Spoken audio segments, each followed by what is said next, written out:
ഇതൊരു പഴയ കഥയാണ്. ഈ കഥ കേൾക്കാത്തവര് ചുരുക്കമായിരിക്കും. ഒരിടത്തൊരിടത്ത് ഒരു തൊപ്പിക്കച്ചവടക്കാരന് ഉണ്ടായിരുന്നു. എന്നും രാവിലെ ഒരു കൂട്ട നിറയെ വിവിധ വർണ്ണത്തിലുള്ള തൊപ്പികളുമായി അയാള് കച്ചവടത്തിനിറങ്ങും. ഒരുപാട് ദൂരമൊക്കെ നടന്നു പല നാടുകളില് പോയി തോപ്പി വിട്ടുകിട്ടുന്ന പണം കൊണ്ടാണ് അയാളും കുടുംബവും ജീവിച്ചിരുന്നത്. അങ്ങനെയിരിക്കെ ഒരു ദിവസം അയാള് കച്ചവടത്തിനായി നടന്നു അയാള് കാടിനടുത്തുള്ള ഒരു ഗ്രാമത്തിലെത്തി. നടന്നു ക്ഷീണിച്ചത് കാരണം അയാള് അടുത്തുകണ്ട ഒരു മരത്തിന്റെ ചുവട്ടില് വിശ്രമത്തിനായി ഇരുന്നു. തൊപ്പികള് നിറച്ച കുട്ടയും അടുത്തുവെച്ചു. തലയില് ഒരു തൊപ്പിയും വെച്ച് ഇരുന്ന അയാള് അറിയാതെ പതിയെ ഉറക്കത്തിലേക്ക് വഴുതി വീണു.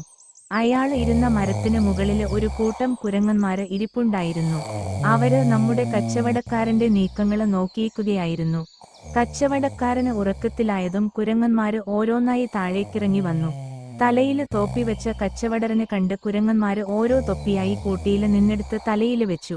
പിന്നെ കലപില കൂട്ടി മരത്തിന്മേല് കയറി കളിയും ബഹളവുമായി.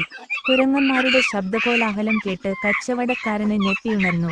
കുട്ടയെടുത്ത് യാത്ര തുടരാന് പുറപ്പെട്ട അയാള് കൂട്ടിയിലെ തൊപ്പികള് കാണാതെ പരിഭ്രമിച്ചുപോയി. അപ്പോഴാണ് കുരങ്ങന്മാര് തങ്ങളുടെ തലയില് തൊപ്പി വെച്ചിരിക്കുന്നത് അയാള് കാണുന്നത്. കുരങ്ങന്മാരില് നിന്നും എങ്ങനെ തൊപ്പി തിരികെ കിട്ടുമെന്നറിയാതെ അയാള് വിഷമിച്ചു. അയാള് അവരുടെ അടുത്തേക്ക് ചെന്നപ്പോൾ അവര് കൂടുതൽ ഉയരത്തിലേക്ക് കയറാന് തുടങ്ങി. കച്ചവടക്കാരന് പെട്ടെന്ന് ഒരു ബുദ്ധി തോന്നി. സാധാരണ കുരങ്ങന്മാര് മറ്റുള്ളവര് ചെയ്യുന്നത് അനുകരിക്കാന് മിടുക്കരാണല്ലോ. കച്ചവടക്കാരന് തന്റെ തൊപ്പിയൂരി കുരങ്ങന്മാർക്ക് നേരെ എറിഞ്ഞു. ഉടനെ തന്നെ കുരങ്ങന്മാരും തങ്ങളുടെ തലയിലെ തൊപ്പിയൂരി കച്ചവടക്കാരന് നേരെ എറിഞ്ഞു.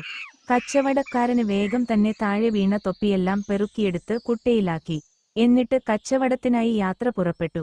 ബുദ്ധിപൂർവം പെരുമാറിയതുകൊണ്ട് കച്ചവടക്കാരന് തന്റെ തൊപ്പിയെല്ലാം തിരിച്ചുകിട്ടി.